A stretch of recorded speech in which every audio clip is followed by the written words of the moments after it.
মিয়া বুলি মুখ্যমন্ত্ৰীয়ে কয়, এবাৰ কয় মিয়া নহয়। আৰু মুখ্যমন্ত্ৰীতো যি টি কথা কৈছে। মুখ্যমন্ত্ৰী মই বেয়াকৈ শব্দ নকওঁ কাৰণে নকওঁ। এতিয়া জুবিন গাৰ্গৰ চিনেমাখন চোৱাৰ লগতো মুখ্যমন্ত্ৰীয়ে জুবিন গাৰ্গৰ হত্যা তদন্ত লিংক লগাই দিছে। কি যে হৈছে মুখ্যমন্ত্ৰী নাজানো, মই বেছি মন্তব্য নিদিওঁ, মোক ঘৰত মনা কৰিব।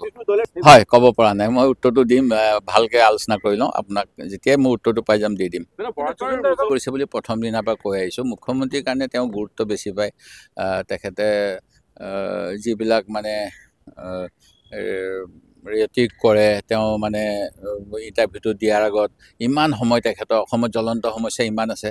বাওনা ল'ৰাজনৰ লগতো কথা পাতি থাকে, তেওঁ যেনেকৈ এটেনশ্যন লৈ থাকে, মই তেনেকৈ এটেনশ্যন ল'ব নোৱাৰোঁ। মোৰ প্ৰব্লেম হয় অলপ সেইবিলাক কৰি থাকিবলৈ, নাটকবিলাক কৰিবলৈ। নাটকৰ পিছত মানে নৃত্য নাটিকাখন দেখাই থাকে কাৰণে তেওঁৰ কথাবিলাক বেছিকৈ বাজে।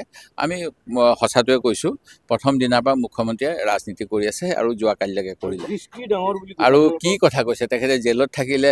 মই বিধানসভাত মোৰে প্ৰশ্ন আছিলে, কনভিক্টেড আছে ৩,০০০ নে ৪,০০০ আৰু আণ্ডাৰ ট্ৰায়েল আছে কিমান লাখৰ ঘৰত। সেই গতিকে যিবিলাক আণ্ডাৰ ট্ৰায়েল সেইবিলাকক তেওঁ মুখ্যমন্ত্ৰীৰ ভাষাত ক'বলৈ গ'লে জেলত থৈছে কাৰণে কনভিক্টেড হ'ব নেকি?